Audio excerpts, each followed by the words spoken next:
Mobile photography তো সবাই ভালোবাসে, বাট সবাই কিন্তু আইফোন আর পিক্সেল নিয়ে ঘোরে না। তাই জন্য তোমাদের জন্য আজকে টপ 3 রেকমেন্ডেশন বাজেট স্মার্টফোন, যেটাকে তুমি আন্ডার 15 থেকে 20,000-এর মধ্যেই দেখতে যাবে এবং যাদের ক্যামেরাগুলো হলো চুম্বেশ্বরী।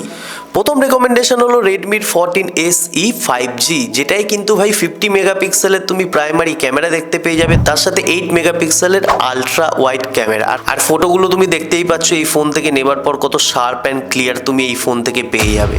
সেকেন্ড রেকমেন্ডেশন হলো পোকো M7 Pro, যেখানে তুমি একটাই ক্যামেরা দেখতে পারবে 50 megapixel, but high details camera. ভাই এই ফোনটাকেও কিন্তু তুমি এই বাজেটের মধ্যে টলারেট করতে পারো না, তো বাজেট অনুযায়ী তুমি তোমার চয়েস কিন্তু খুঁজে নিতে পারো। অ্যান্ড নাম্বার 3, স্যামসাং এই লিস্ট থেকে কি করে পিছিয়ে থাকতে পারে, তাই জন্য স্যামসাং এর গ্যালাক্সি M17 হলো আমাদের নাম্বার 3 রেকমেন্ডেশন, যেটার ক্যামেরা তুমি দেখতে পেয়ে যাবে 50 মেগাপিক্সেলে এবং ন্যাচারাল টোনের সাথে। আর্টিফিশিয়াল কালার কিন্তু কিছু কিছু চাইনিজ কোম্পানিরা ছবি তোলার পর অ্যাড করে দেয় তোমার ফটোর মাধ্যমে, বাট স্যামসাংয়ে কিন্তু এই প্রবলেমটা তুমি দেখতে পারবে না। তাই তুমি তোমার বাজেট অনুযায়ী চেক আউট করতে পারো আর কমেন্টে লিখে জানাতে পারো এই ফোনগুলোর মধ্যে তুমি কোনটা ইউজ করো। আর ডেলি এরকম টেক টিপস পেতে জি টেক ইনসাইডারকে ফলো করে নিও।